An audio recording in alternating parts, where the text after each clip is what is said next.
Hello, I'm Cheryl Kagan, very proud to be the Senator for Gaithersburg and Rockville. Welcome to this edition of Kibbitzing with Kagan, brief conversations with people I find fascinating. Since the Senate adjourned, I've been focusing my attention on Governor Wes Moore's amazing cabinet. My very special guest today is Secretary Paul Monteiro, Secretary of the new Department of Service and Innovation. Mr. Secretary, thank you so much for taking time to chat. Oh, my pleasure, Senator. Thanks for having me. So you have such an extraordinary background and are so the most perfect person to lead this new department. We have so much to cover, and I'm going to start with your background. You grew up in Beltsville, went to High Point High, then went to University of Maryland undergrad, to Howard for your law degree, and are the first in your family to graduate from college, the son of a roofer and an administrative assistant. Tell us briefly about your childhood. Well, sure, and thanks for the kind introduction. A friendly amendment. I grew up in Adelphi, Maryland. Sorry. Okay. And well, no, it's important because I came up through high school in the last year of busing for Prince George's County. And that's important, I think, related to the work we're doing at the new department, the power of building connections to people that don't necessarily have the same background as you. I had a very diverse high school experience. Some of the best educators, students from so many backgrounds, almost 100 countries reflected in the student body. And I'm grateful for that. But yeah, growing up in the Prince George's County, sort of Montgomery County suburbs, my dad was and is a roofer. He's probably retiring this year because that's hard work. Yeah. And my mom was an administrative assistant back in my childhood days, has now gone into a career in real estate. But nice. We were, I'm the second of five. And, we, at different points, not a lot of financial support. So the safety net was something we were well acquainted with. I was the free reduced lunch kid in public school. And, we relied on different, public transportation at different points. And this area, and especially my home county, have been very good to me and my family. So I loved learning that your heritage and your commitment to service and volunteerism dates back to your grandparents who met while in Micronesia while they were Peace Corps folks. Say a little bit about that and what you learned from them. Yeah, my granddad is from Alton, Illinois, a small town in downstate Illinois, and was working on the Robert Kennedy campaign. And obviously that ended with the assassination. And he was looking at some other way to find purpose, ended up joining the Peace Corps. Was sent to Palau in Micronesia, a small island about 500 miles east of the Philippines, where, and this is 1969, 68, 69. And he, one of the things he was charged with was starting a school. And he ultimately became the principal of this school. My grandmother was a teacher at this school, and she's a Palauan national. And so they met through serving at this school. My mom and aunt attended this school. And at the end of the term, this 1971, he moved and brought my mom and grandmom and aunt back to the States. They initially went back to Alton. And in 71, as he tells it, they were still grappling with interracial marriage, African-American and white. My grandfather's white. And not the best move. And so his brother was a Coast Guard officer based in Silver Spring, and said, well, why don't you move to, Montgomery County? It's a bit more open-minded about that. And so they moved here. We had a challenging history too in progressive Montgomery County. Yeah, it's all relative, I guess, and so they were moving to a better situation that still had challenges. And So your career is extraordinary. And if we talk about every stop along the way that brought you to today, we're going to be here for 3 days. But I do want to give our viewers a sense of, you started off as an intern while you were in law school at Howard. You started as an intern with Barack Obama. You were the deputy director of religious affairs, worked with the presidential inaugural committee, same thing on religious affairs. Then you got to be one of the public engagement officers in the White House. Then let's stop there. Then we'll come back to AmeriCorps and Vista. Talk about the Obama administration, what you learned and what it was like being part of that historic administration. Oh my, it was such a blessing. Even I would say even the bad days were pretty good days because again, from where I started, not far from the White House physically, but really far away from the White House. Like I never went to the White House until I worked there because I never really knew anyone, to and just, I think like a lot of folks who are from here, it's hidden in plain sight. Right. So yeah, I started, it was February of 2009. So new administration, the economy is cratering a lot, you're not starting at a standstill. Right. And so, yeah, the first several months, it was the ARA, the sort of the stimulus, American Recovery and Reinvestment Act. It was so many pieces related to trying to stabilize the economy, bring people in that had responded to the president's call for everyday Americans to get involved in their government. And my responsibilities were faith-based organizations, Arab Americans, and then the first year was young Americans. And so a lot of diversity under those headings, but over time, my portfolio grew to include anti-poverty nonprofits, so sort of Habitat for Humanity, United Way, Lutheran Services, which was a great lead into the work we did with My Brother's Keeper. I ran the mentorship program for young men. The First Lady's office ran the mentorship program for young women. And then it was a great lead into Vista. So before we go to Vista, we have to say that one of your colleagues there was our comptroller's brother, Oh, Kyle. yes. So Good guy. full circle. Kyle's awesome. And his constituency was professional sports leagues Sports. and entertainment. Right. So he's working with NASCAR. He's working with Steph Curry. I mean, he had a pretty fun Movie stars and yeah. and that's awesome. So you were the national director of AmeriCorps Vista, 7,000 volunteers around the country, corporate and nonprofit partners. Talk about that. What were the biggest, how was it when you came in, and what were the accomplishments by the time you left? Yeah, well, Vista, it's one of the best jobs I've ever had because it's obviously based on the Peace Corps model. It predates AmeriCorps. It was another Kennedy, Johnson, Sergeant Shriver innovation. And just to translate, I'll bet a lot of folks don't know this. VISTA, if I remember correctly, is Volunteers in Service to America, right? That's correct. That's Yes. an acronym. Yeah, which is awesome. People putting their lives on hold and going someplace that needs help. And the idea of you can serve your country by staying here. It's the domestic, counterpart to the Peace Corps. Right. And so showing how, and when I became director, it was coming up on its 50th anniversary. So a good time to take stock of what have we accomplished, what might need to change for the future, and what are our goals for the next 50 years. Because Vista, as I describe it, is sort of it's the capacity building part of AmeriCorps in the sense of many parts of AmeriCorps, it's direct service. I'm going to teach a class of students. I'm going to build a house. I'm going to feed hungry people. All important things. Vistas are usually in the back office saying, you can only feed 100 people. Let's write grants or do fundraising so you can buy more food to feed 200 people by the time I leave. Mm-hmm. Or build 10 houses instead of 8. Resource generation, volunteer recruitment. So with our appropriation at that point in time, it was $93 million a year to support a core of about 8,000 members.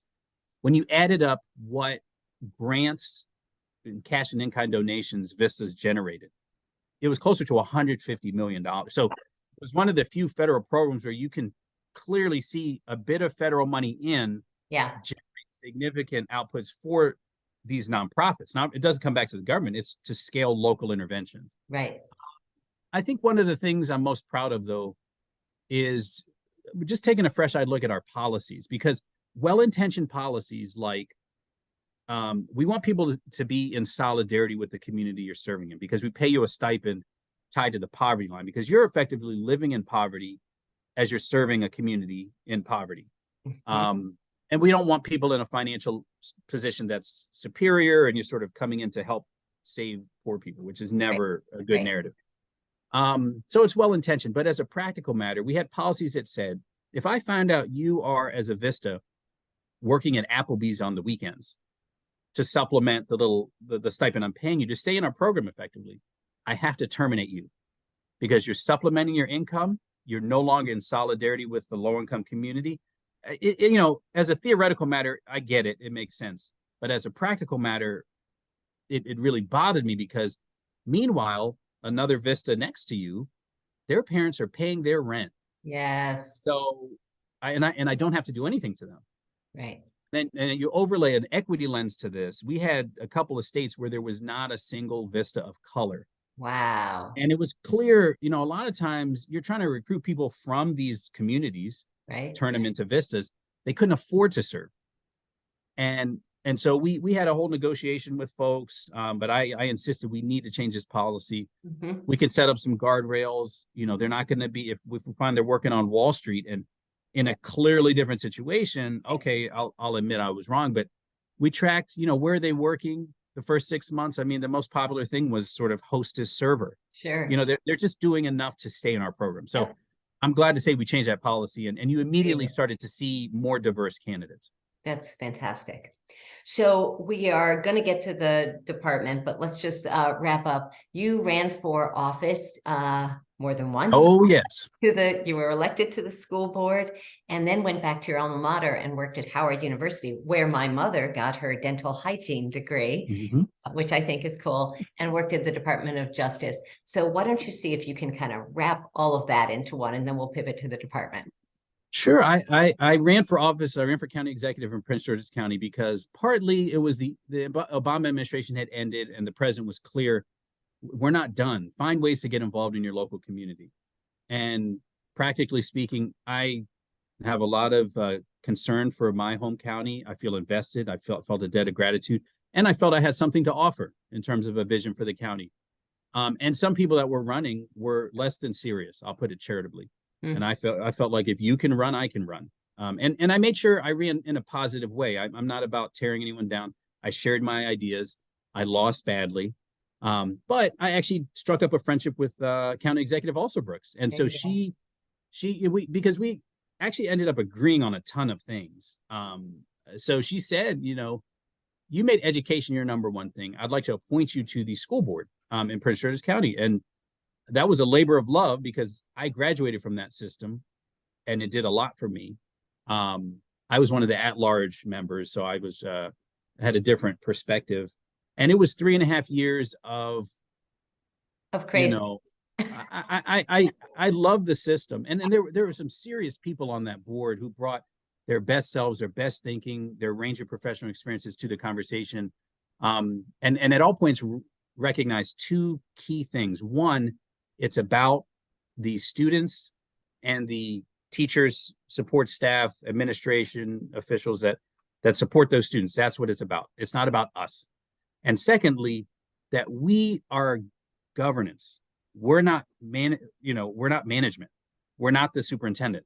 Right. And so there were really good folks on there. I can't say enough good things about them. It was disappointing to see, I think, the superficial level of conversation that was very much made for television, that just had us debating issues that were, even if they were actual issues, they were less than relevant for what we needed to be talking about in a system that is largely educating people from households like my own, where both parents are working and lower income. So it's just unfortunate to be watching the dysfunction and the challenges and the debates and the conflict over recent years. And it was a lot of heat and not a lot of light. Yeah. And it was disappointing. And the students deserve better than that. And and I can't say enough good things about Dr. Goldson, though. She was a great leader. The superintendent of Prince George's County Public Schools. Yeah, she's the I guess we call them CEOs in Prince George's County. Okay. But yeah, she was interim when I came in. We selected her as the permanent, and she led, especially through COVID, a very tough time. We did relatively well compared to some other systems. Good. And I worked at Howard University, my alma mater, in a sense, for law school. 5 years as the chief of staff and head of government relations for the university. It's the only historically Black college or university in the country that Congress started. There are only two non-military schools that Congress chartered. They're both in Washington, Howard University and Gallaudet. That's why we're both Bison, because we get a federal appropriation, and they used to run it through the Department of the Interior, whose seal is a bison. Wow. Because not a lot of bison in DC. That's amazing. I never knew. Thank you for that. And Gallaudet, for anyone who doesn't know, is the school for the deaf. Teaches ASL and a wonderful school for those who are deaf or hearing impaired. So let's pivot now. First off, did you know the governor, lieutenant governor prior to this? What was the application process, and what was it like to get the call, the offer? Well, yeah, so I knew of the governor. I had run into a few times when I was, I think, through some national service things, but and then once or twice at Howard when he was doing work at Robin Hood, and financial literacy sort of brought us together. But I think it was literally once or twice. He did a program on campus, and then we did some follow-up internship conversations with his team. But I can't say that I knew him very well, and I knew of him, Right. and was a big fan of the what he was talking about with the service year option. The lieutenant governor I knew just from being in the area, but I mean, she probably couldn't pick me out of a, I knew who she was because she's a big cheese. Now she's a bigger cheese. But no, I didn't really have a personal relationship. So it started by just having initial conversations, giving my thoughts on how the service year option might be structured to his team. Yes. And then, that led to a call it was on Palm Sunday, where the chief of staff texted me saying the governor wants to call you. Are you available? I'm like, yes, I'm definitely available. Right. So then he called and asked, said he felt my experiences were very relevant to what he's trying to do, and he wanted me to consider serving in this role, which was, it was surreal. Yeah. And it's Palm Sunday. I'm already in sort of Easter mode in my mind, and I've very much enmeshed in my work at DOJ. I was at the Justice Department leading the Community Relations Service. Mm-hmm. And so I immediately had to reach out to the Attorney General's office and kind of flag, this opportunity came up. But he was supportive, and he very much saw the connection between Merrick Garland, the Attorney General. Attorney General. Merrick Garland. Mm-hmm.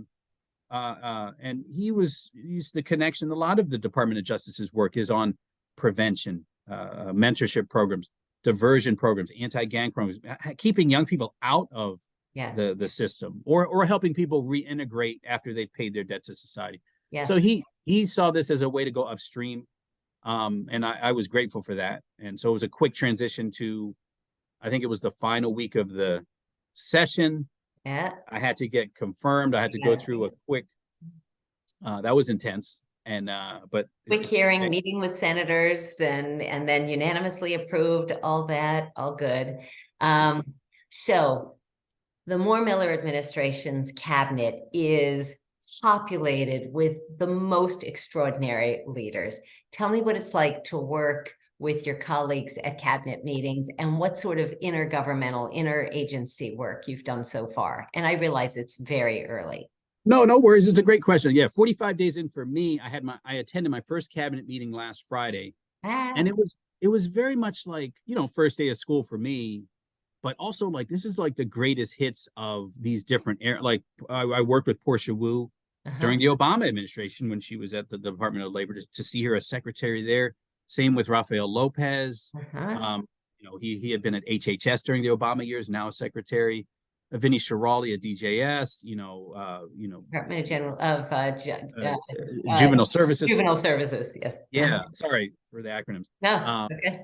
And so, yeah, these are, and I had obviously read up on all the different secretaries, so accomplished in their spaces. And I mean, the Veterans Administration Secretary, Tony Woods. Just amazing. So I just feel very fortunate to get to work with them. Yes. And partner with them, because part of what our new department is trying to do is build a pipeline into public service at the state and local level, because there's so many vacancies at these departments and other places. So that's definitely going to be part of what we're trying to do in co-producing that pipeline. So other cabinet secretaries, you're, I think, the fourth or fifth that I've kibbitzed with so far, and they're complaining about the vacancy rate left by the Hogan administration and the challenge of getting good people and all that. You're starting from scratch. How are you what are you prioritizing as you're onboarding and interviewing? What sort of people are you looking to hire and include in your new department? Folks who are hungry. And I say that seriously because it's a startup agency. Yes. Everything, I mean, website, office space, logistics, business area. I mean, it's all, so folks that would come into that environment and not, or wait for people to bring them things, that's really not going to work. Right. And my hope is that we can build that ethos into what the department looks like, because it's really not about us. We're going to have to support a core, especially in this first go round of upwards of 200 people, right? Largely recent graduates from high school. It's really about them and this year of vocational discernment. And for the Maryland core side, people of any age that might be looking to retool or reskill or get back into the workforce after being out of it for some time. So we need people that are hungry, entrepreneurial, folks who have obviously a passion for public service and recognize everybody's overqualified, but our job is to make sure we got to figure this out and fast. Yes. Certainly folks that have experience working with the sort of youth development space or professional development space, and folks that have experience in partnership development. And I'm thankful to the General Assembly for the flexibilities built into the SERV Act, our authorizing legislation, because it allows us to tap into private dollars. And that's going to be one way we grow. So let's talk about the SERV Act. I have to say that one of the many, many, many reasons that I endorsed Wes Moore in a field of 10 candidates in the fall. And you were somewhere at the beginning of the right? I'm proud to say that I was the first legislator outside of Baltimore City to endorse Wes Moore in the fall of 2021 for the summer 2022 election. But I knew he was the right guy. And one of the reasons that I'm so passionate about him as a leader is his commitment to the nonprofit sector. Most folks just talk about small businesses, which are totally important, and large businesses, all that. But the nonprofit sector doesn't get the love, the attention, the support that it deserves. And I am often described as the senator for the nonprofit sector. And so we have talked a lot, and now you and I have talked a lot about that. So just for folks who aren't familiar, Senate Bill 551, which I was very proud to co-sponsor, the SERV Act is serving every region through vocational exploration. So why don't you do the quick overview, the nuts and bolts of how many and when and who and the goals and kind of all of that. Sure, and grateful for your leadership in really birthing this new department. It creates Maryland Core with two streams: service year option for individuals who are receive their GED or are recent high school graduates or up to 3 years out from their high school graduation. They will be doing a year of full-time service, 10 hours a week of professional development. They'll be given an on-site mentor at their service site. And paid $15 an hour, which is a game changer compared to some other service programs. They can serve in a nonprofit. They can serve in a public agency. They can serve in a for-profit. They can serve in an apprenticeship program, a labor union. I want to make it clear that we are going to be intentional about all of these pathways, and the private sector too, because when I was at AmeriCorps, that was we couldn't do that. So this idea of putting service participants in these environments, again, for that year of vocational exploration. When I graduated high school, I thought I wanted to be a high school history teacher because I had a great high school history teacher. Nice. And then somewhere around the first year of college, I found something else. I was like, actually, that's what I want to do. And so making sure we build this year of, you said you want to work or serve in this arena. We found you a service site. 2 months in, you might find, this isn't necessarily what I thought I wanted to do. And that's okay. The exploration piece of the pivot. You're going to complete your service, but we'll have mentors or other exposures to the thing you say you want to do. And at the end of the year, $6,000 in a 529 account towards a higher education tuition bill, or a cash stipend for the down payment on the apartment as you start your career. The Maryland Core option is very similar, but it's not age limited, and they're exempt from some of the requirements. So again, I think those would be for adults further down the road who are looking to change gears. It also puts the Governor's Office of Service and Volunteerism under our new department, and that office has been around for some time. Mhm. That state service commission administers the AmeriCorps grants that are ongoing. There's, I think, 16 grantees as of right now across the state. And Volunteer Maryland, which helps develop volunteers for nonprofits around the state. So that's it. And so in terms of timing, we launched the first cohort in the fall. It has to be at least 200 members. In year 2, it's 500. In year 3, it's 1,100. And in year 4, it's 2,000. So No very, problem. No yeah. problem. So talk about how you're getting the word out to both prospective participants as well as prospective employers and partners and mentors. Like you don't even have the website up yet, right? Yeah, we have the governor's office on Service and Volunteerism website that we're going to sort of make the home for the portal where people can apply. But already, I think the governor is probably, the best advertising money can't buy. 100%. I mean, I've been in place 4 or 5 weeks. Every week, he's lifting up service, affirming people who are serving, pointing to this as a pathway. Yes. So that's really helping, because if anything, we're just kind of harvesting a lot of the employers that say, I want in. A lot of applicants who say, how do I apply? Mentor or potential mentors who say, I want to give to some of these folks. So we're trying to bank those now. There's specific call outs in the SERV Act programming that the legislature wants to see in the spaces of public education, public health, climate related programming, environment. So we're going to be targeting those for sure, but have other offerings, and especially on the nonprofit side, offerings that dovetail with those call outs.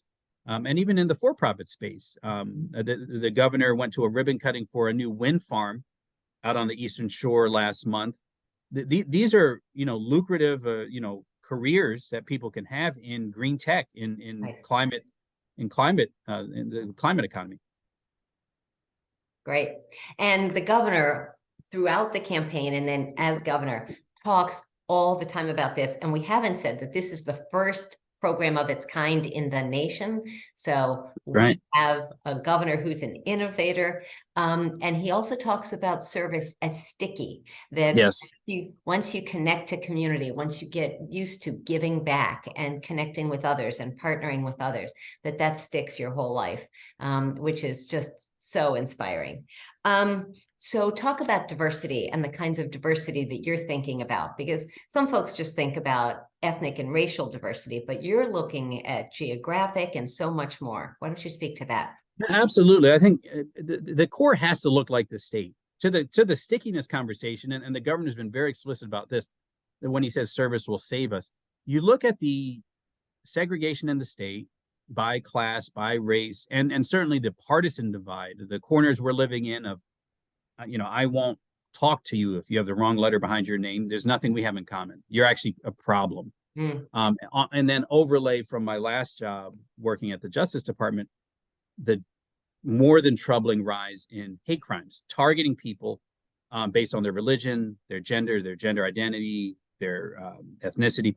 So service in building a diverse core is important. And you see this lesson from the integration of the American military. You see this lesson from what public education was able to do by bringing diverse communities together.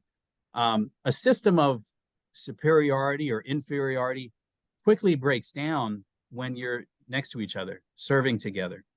And I'm very excited about obviously building a diverse core in the racial ethnic space, but also intergenerationally. Also having, folks who are individuals with disabilities. I used to serve on the board of an autism foundation in Montgomery County. Madison House, yes. Madison Princes, House. they're great. That's right, the Princes, yeah. And Lynn and Greg are wonderful.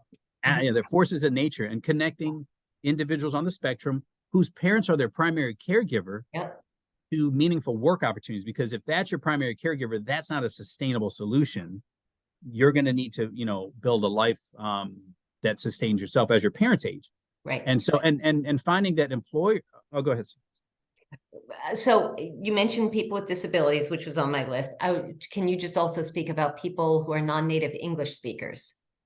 Oh, yeah, absolutely. I think it's, and even in Prince George's County, we had one of the highest percentages of English as a second language students and growing in the county. And that's happening statewide, and making sure that there's a place for them to serve, but also in the nonprofits that are serving them and supporting communities that are, newer Americans or people that need, some support, as my family did when they came to this country. So making sure it's diverse in every way on top of the geographic diversity.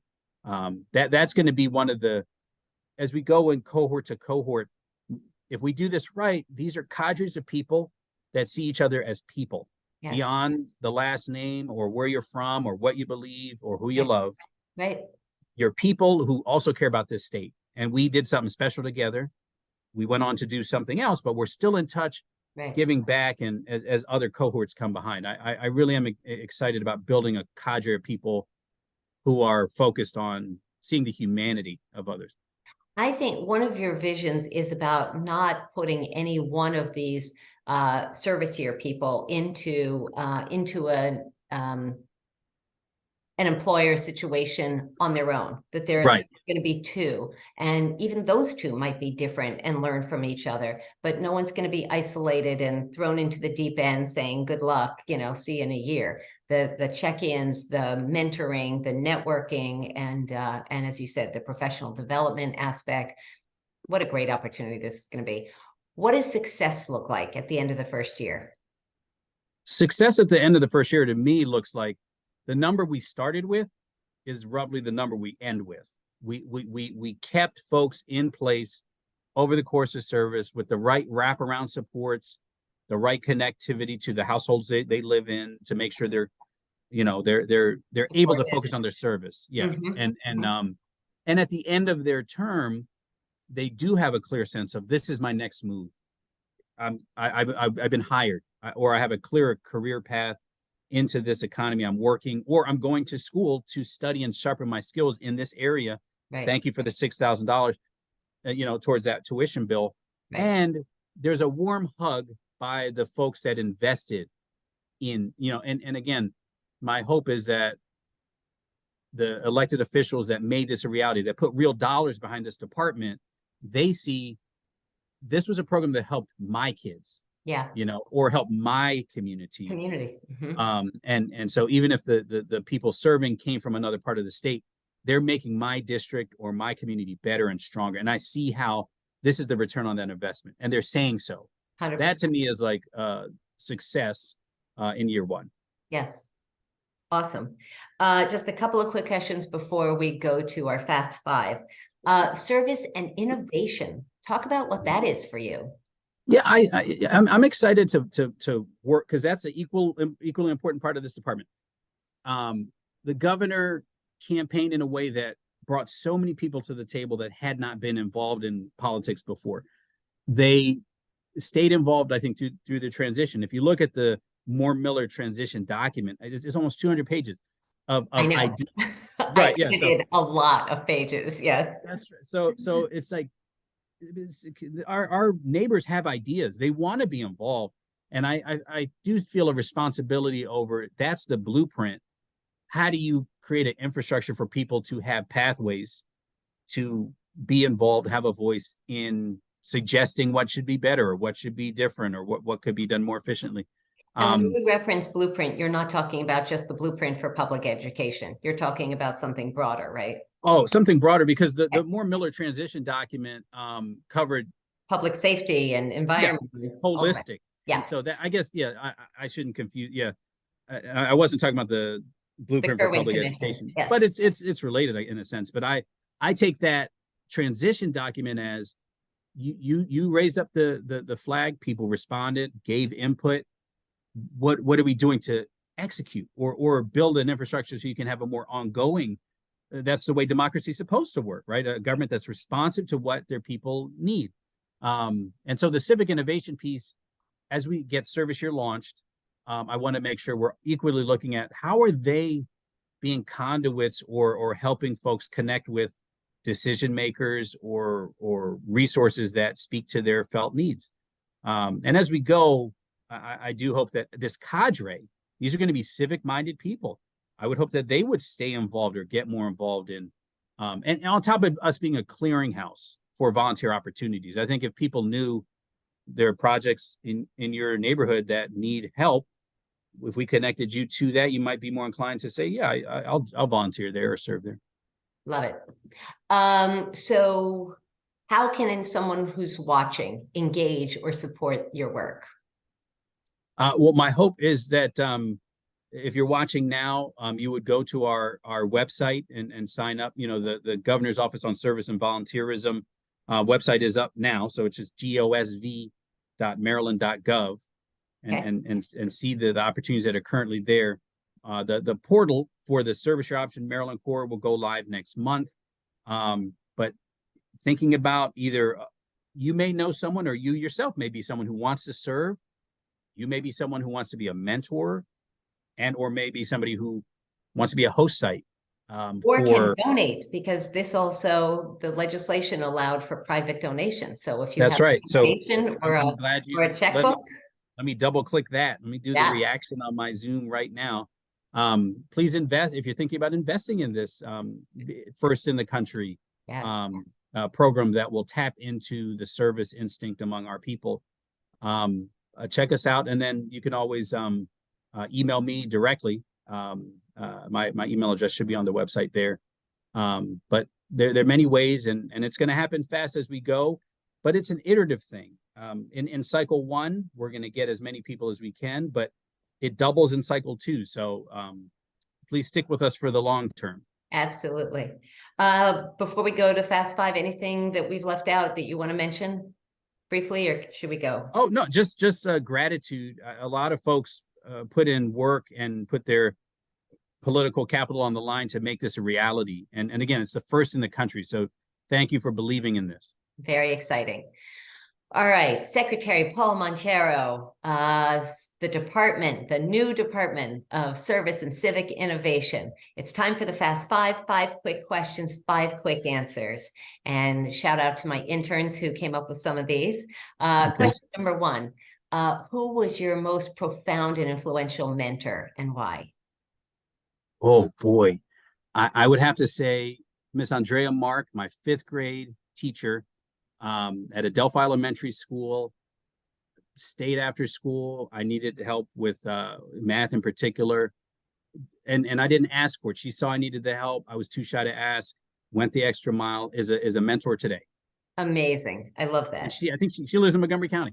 Okay. Question 2. What's your junk food habit? What do you like munching on that's not very healthy? Oh boy. Oh, those Welch's fruit snacks. Yeah. Okay. The little gummy things. Yeah. Yeah. All right. That's not very impressively junky, actually, but okay. It's just because I'm looking at them right now. Yeah. Okay. There you go. They're delicious. There you go. Question 3. What's an inspirational quote, a quotation that inspires you? Margaret Mead, never doubt that a small group of committed individuals will change the world. Indeed, it's the only thing that ever has. You might be the 2nd cabinet secretary who has said that, and I don't know which one. Question 4, what is a perfect vacation for you? Oh, a good book, good food, 70-degree weather, near some water. Nice. In the state of Maryland, or not? Oh yeah, in Maryland. The last question number 5, the one that I ask all of my guests. Secretary Paul Monteiro, what is your hidden secret superpower? What is a skill or talent you have, something you're really good at that most folks can't do? I'm a really good model boat builder. I build model boats as a sort of stress relief, but I'm pretty good at it. That's pretty cool. And then are they all displayed in your home, or do you? Yeah, a couple shelves. I just keep them here. That's cool. Okay. Well, Mr. Secretary, such a pleasure. I am so lucky to know you, to be able to partner with you, learn from you, and I know you're going to do great things for the state of Maryland and beyond. Well, with your help and your viewers' help, we will. So thank you for having me on. Awesome. Look forward to seeing you again soon. Take care. Take care.